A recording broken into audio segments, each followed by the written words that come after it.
আমার মেয়ে আমাকে বলছিল যে বাবা আমরা যে এরকম করে কাপড় পরি, ওই যে ওই মেয়েগুলো যে কাপড় পরে নাই, কি অ্যান্সার দিব আমি?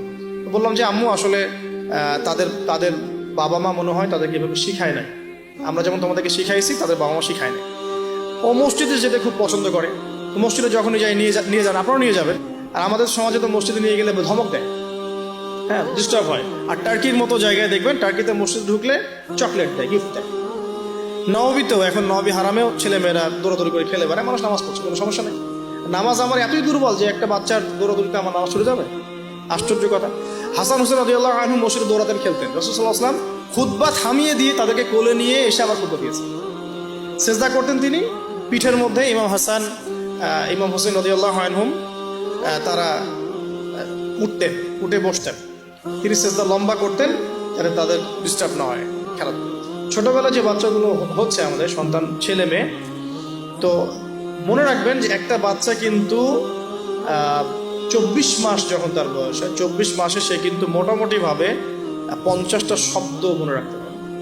যখন তার বয়স 3 বছর হবে তখন কিন্তু মোটামুটি 200 শব্দ সে মনে রাখতে পারে। এভাবে যখন গ্র্যাজুয়ালি বাড়ে, আপনার বাচ্চার বয়স যখন 5 বছর হয়েছে, সে একই সাথে 2-3টা ভাষার শব্দ মনে রাখতে পারে। ঠিক আছে, 5 বছর বয়সে বা 6 বছর বয়সে একটা বাচ্চা কিন্তু প্রায় 1500 থেকে 2000, কোনো কোনো ক্ষেত্রে 2500 শব্দ পর্যন্ত তার মাথায় মেমোরাইজ করতে পারে ছোটবেলায়। এখন আমরা ওই সময়টাতে কি করছি? আমরা ওই সময় বাচ্চা কাচ্চাগুলোকে শেখাই হাট্টিমাটি ডিম শেখাই, ওই যে মাঠে পারে ডিম শেখাই, Jack and Jill, went up the hill, এগুলো শেখাই, হামফ্রি টামফ্রি স্যাটার্ন ওয়াল, এগুলো শেখাই। এগুলো শিখে ওদের মাথারই যে কি বলবো, যে উর্বর যে একটা মস্তিষ্ক আমরা নষ্ট করে ফেলি। ইভেন মারা বাচ্চাদেরকে ঘুম পাড়ায়, হিন্দি সং বলে ঘুম পাড়াচ্ছে, হ্যাঁ, হয়তো যে খোকা ঘুমালো, পাড়া জুড়ালো, বর্গি এলো দেশে, এগুলো বলে ঘুম পাড়াচ্ছে।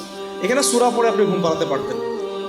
আপনি এখানে কিন্তু কি বলবো, কোরআন তেলাওয়াত করতে করতে ঘুম পাড়াতে পারতেন, বা ইসলামিক যদি কিছু বলতেই হতো ইসলামিক কোনো নাশিদ বলে ঘুম পাড়াতে পারতেন। সব জায়গায় লক্ষ্য করতে হবে বাচ্চার কানে আমি কি দিচ্ছি। বাচ্চা হয়তো বলতে পারছে না কথা, তখন কিন্তু বাচ্চা শুনতে পারে, বাচ্চা বুঝতে পারে। বাচ্চা আপনাকে দেখে, পরিচিত ফেস দেখে বাচ্চা হাসে কেন? কারণ সে বুঝতে পারে, সে চিনতে পারে যে হ্যাঁ, তিনি আমার কাছের কেউ। মাকে কেমন করে বাচ্চা চেনে? কিভাবে মায়ের গায়ের গন্ধে বাচ্চার কান্না থেমে যায়? এগুলো কি আল্লাহ পাকের আধ্যাত্মিকত্ব, মারিফত নয়, পরিচয় নয়? তো এগুলো খেয়াল রাখতে হবে। মায়েরা যখন বাচ্চাকে প্রতিপালন করবেন, ব্রেস্ট ফিডিং এর আগে বিসমিল্লাহ বলতে হবে। সে তো বিসমিল্লাহ বলতে পারছে না, আপনাকে বিসমিল্লাহ বলতে হবে। হ্যাঁ, তাকে ঘুম পাড়াবেন ইসলামিক শীতের মধ্য দিয়ে, অথবা সূরা তেলাওয়াতের মধ্য দিয়ে, কেরাতের মধ্য দিয়ে, সূরা ইখলাস পড়ে ঘুম পাড়াবেন। তাকে ঝাড়ফুঁক করবেন, তার গায়ের মধ্যে এত কিছু বেঁধে না দিয়ে তাকে সকাল সন্ধ্যা ঝাড়ফুঁক করবেন। এবং কয়েকটা দোয়া আপনি কন্টিনিউয়াসলি করবেন। আমি বলে দিই দোয়াগুলা। একটা সূরা আলে ইমরানের মধ্যে আছে, সূরা প্রথম দিকে আছে, সূরা আলে ইমরানের শুরুতে একটা দোয়া আছে যে রব্বি ইন্নী নাযারতু লাকা মা ফি বাতনি মুহাররারান ফাতাকাব্বাল মিন্নী ইন্নাকা আনতাস সামিউল আলিম। এটা একটা দোয়া। আর একটা, এটাও সূরা আলে ইমরানে আছে প্রথম দিকেই, যে রব্বি হাবলি মিন লাদুনকা যুররিয়াতান তাইয়্যিবা ইন্নাকা সামিউদ দুআ। এটাও একটা দোয়া আছে সূরা আলে ইমরানের প্রথম দিকে। সূরা ফুরকানের 74 নম্বর আয়াতে একটা দোয়া আছে, রব্বানা হাব লানা মিন আজওয়াজিনা ওয়া যুররিয়াতিনা কুররাতা আ'ইউন ওয়াজআলনা লিল মুত্তাকিনা ইমামা। এগুলো আপনি করবেন। আর বাচ্চাকে কি করবেন? ইমাম হাসান এবং হুসাইন রাদিয়াল্লাহু আনহুমাকে রাসূল সাল্লাল্লাহু আলাইহি ওয়াসাল্লাম যা করতেন, ইমাম হাসান হুসাইন রাদিয়াল্লাহু আনহুমাকে নিয়ে আসলে রাসূল সাল্লাল্লাহু আলাইহি ওয়াসাল্লাম বলতেন যে উঈযুকুমা। দুজন ছিলেন, এজন্য বলতেন উঈযুকুমা। যদি একজন হয় এবং সে যদি ছেলে বাচ্চা হয় তাহলে আপনি বলবেন উঈযুকা। আর যদি একজন মেয়ে বাচ্চা হয় তাহলে বলবেন উঈযুকি। বুঝতে পারছি? একজন মেয়ে বাচ্চা হলে উঈযুকি, একজন ছেলে হলে উঈযুকা, আর দুজন হলে বলবেন উঈযুকুমা। তো উঈযুকা দিয়ে শুরু করলাম। তো উঈযুকা বিকালিমাতিল্লাহি তাম্মা মিন কুল্লি শাইতানিন ওয়া হাম্মা ওয়া মিন কুল্লি আইনিন লাম্মা। এই দোয়াগুলো পড়ে বাচ্চাকে ঝাড়ফুঁক করতে হয়। বদনজর লাগতে পারে, চোখের নজর লাগতে পারে। তো এই দোয়াগুলো করা, পাশাপাশি সূরা ফালাক, নাস, ইখলাস এগুলো পড়ে ঝাড়ফুঁক করা, সূরা ফাতিহা পড়ে ঝাড়ফুঁক করা, বাচ্চা ভালো থাকবে ইনশাআল্লাহ। বাচ্চাকে যে ঘরে রাখবেন সেখানে কোনো প্রকার ছবি মূর্তি রাখবেন না। বাচ্চা রাত্রেবেলা ভয় পেয়ে কাঁদতে পারে, এগুলো করতে যাবেন না।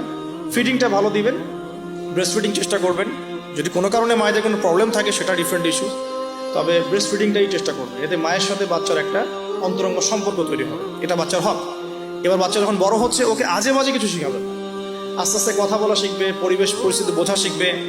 তাকে সময় দিবেন, এক নাম্বার তাকে সময় দিবেন, তার সাথে গল্প গুজব করবেন, তাকে নিয়ে ঘুরবেন, তার সাথে খেলবেন, হ্যাঁ, তাকে আনন্দ দিবেন।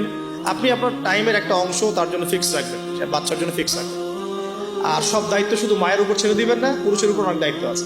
এবং গ্র্যাজুয়ালি সে বড় হবে, পিতার সময় পিতার হকটা যেন পিতার থেকে পায়, মায়ের হকটা মায়ের থেকে পায়। এবার শিক্ষার কথা আসবে। ওকে এমন জায়গায় পড়াবেন না যেখানে পড়ালে তার কচি আত্মাটা নষ্ট হয়ে যায়। ফার্স্ট অফ অল পরিবারের পরিবেশ ঠিক করলাম, এখন ওকে যদি বাইরে পাঠাচ্ছি, আমি বাইরে এখন কোথায় পাঠাচ্ছি, আমি তাকে বাইরে যদি এমন জায়গায় পাঠাই যেখানে গেলে তার কচি আত্মাটা নষ্ট হয়ে যাবে, সে সেক্সুয়াল হ্যারাসমেন্টের শিকার হবে, সে ফ্রি মিক্সিং শিখবে, সে হাম্পি ডাম্পি এসব শিখবে, অন ইসলামিক কালচার অভ্যস্ত হবে।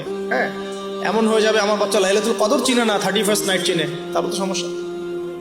তাহলে ওকে আমাকে পড়াশোনার ক্ষেত্রে এমন এনভায়রনমেন্ট দিতে হবে যে এনভায়রনমেন্টটাতে সে দুনিয়ার জ্ঞানগুলো অর্জন করতে পারে, পাশাপাশি পরকালীন জ্ঞান অর্জন করতে পারে, আল্লাহকে চেনে, রসুলকে চেনে, কোরআনকে চেনে, হাদিস সুন্নাহ এগুলো যেন চেনে এবং জানে। এই জন্য ইনস্টিটিউশন কোথায়, প্রশ্ন হচ্ছে এটা। এখন যদি থাকে আলহামদুলিল্লাহ, খুব ভালো। যদি না থাকে, আমাদের পরবর্তী প্রজন্মকে বাঁচানোর স্বার্থে হলেও আমাদেরকে এরকম প্রতিষ্ঠান গড়ে তুলতে হবে। কারণ যেগুলো আছে সেগুলোকে আপনি চেঞ্জ করতে পারছেন না। যদি মাদ্রাসা দিয়ে দেন, ম্যাক্সিমাম মাদ্রাসা একমুখী শিক্ষা দিয়ে দিচ্ছে, কম্বাইন্ড এডুকেশন এখানে খুব একটা পাওয়া যাচ্ছে না। যেটা পাওয়া যায় সেটা প্রয়োজনের তুলনায় নিতান্তই কম। যারা ওয়ার্ল্ড ডিল করেন তারা বুঝতে পারবে। আবার সেকুলার জায়গায় দিয়ে দিলে কি হবে, সে তো ইসলাম থেকে টোটালি ডিটাচড হয়ে গেল। তো প্রতিষ্ঠানের রিফর্ম করতে হবে, অথবা নতুন করে গড়ে তোলার চেষ্টা করতে হবে, বা সিলেবাসে পরিবর্তন আনার চেষ্টা করতে হবে। এরপর যখন সে কৈশোরে যাবে, দেখবেন শৈশবের বীজটা ভালো ছিল, কৈশোরে ইনশাল্লাহ আপনার বাচ্চা টিকটক প্রজন্মের মতো হবে না ইনশাল্লাহ। কিশোর গ্যাংয়ে যোগ দিবি না ইনশাল্লাহ। ওই যে 8, 9, 10 পরে সিগারেট খাবে না ইনশাল্লাহ। 8, 9, 10 মেয়েরা তো অনেকে জেনা করে শরীর তো নষ্ট করে ফেলছে না, এখন এরকম হবে না ইনশাল্লাহ। একটা পয়েন্ট বলতে ভুলে গেছে, মেয়ে বাচ্চা যদি হয়ে যায়, শুরু থেকেই পর্দা শেখাতে হবে।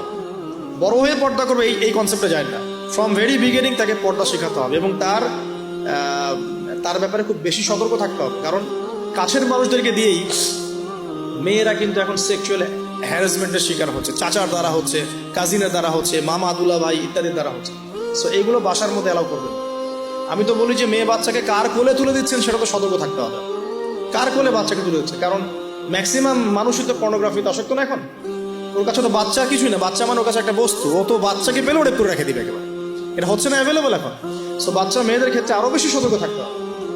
প্রয়োজনে মহিলাদের স্বতন্ত্র মাদ্রাসা গড়ে তুলে সেখানে আপনার মেয়েকে পড়াশোনা করান, এবং আপনার স্ত্রীকে সেই মাদ্রাসায় দায়িত্ব দেন।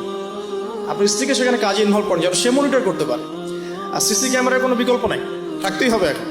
এখন এই যুগ চলছে আর কি, সিসি ক্যামেরার কোনো বিকল্প নাই, রাখতে হচ্ছে। ঠিক আছে, তো বাসায় কাদেরকে এক্সেস দিচ্ছেন, কাকে দিচ্ছেন না, পুরো বিষয়গুলো ঠান্ডা মাথায় ডিল করে আপনাকে আগাতে হবে। মেয়ে বাচ্চার ক্ষেত্রে অতিরিক্ত সতর্কতার কথা আমি বলছি। আর ছেলে বাচ্চার ক্ষেত্রে সতর্ক থাকবো কেন, বাইরের পরিবেশ তো আর আমার বাড়ির মতো না। বাইরের পরিবেশে গিয়ে যখন দেখবে যে মিথ্যা বলে কিছু আছে, প্রতারণা বলে কিছু আছে, ওকে কেউ ধমক দিচ্ছে, কেউ তাকে সেক্সুয়ালি টাচ করছে, ব্যাড টাচ, গুড টাচ, ও বোঝার ক্ষমতা কিন্তু ওরা আছে কোনটা ব্যাড টাচ কোনটা গুড টাচ। এখন ও তো ভিতর থেকে ডিস্ট্রয়েড হয়ে যাবে।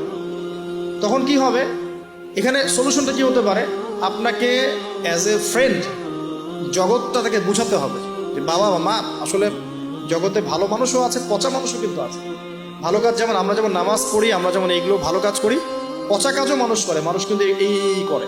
বাচ্চা কিন্তু প্রশ্ন করবে, বাবা এটা কেন, ওটা কেন, আব্বু এটা কেন, ওইটা কেন। সব প্রশ্নের উত্তর আপনাকে দিতে হবে। সব প্রশ্নের উত্তর দেওয়ার মতো আপনার ধৈর্য থাকতে হবে। কারণ আপনার ডিউটিটা কিন্তু বাইরে শেষ না, জব সেক্টর ডিউটি শেষ না। বাসায় ঢুকবেন, ডিউটি শুরু হবে। বাসায় ঢোকার পর ডিউটি শুরু হবে। মেয়ে প্রশ্ন করবে, মেয়েকে নিয়ে ঘুরবেন, কথা বলবেন, তাকে জগৎ চিনাবেন।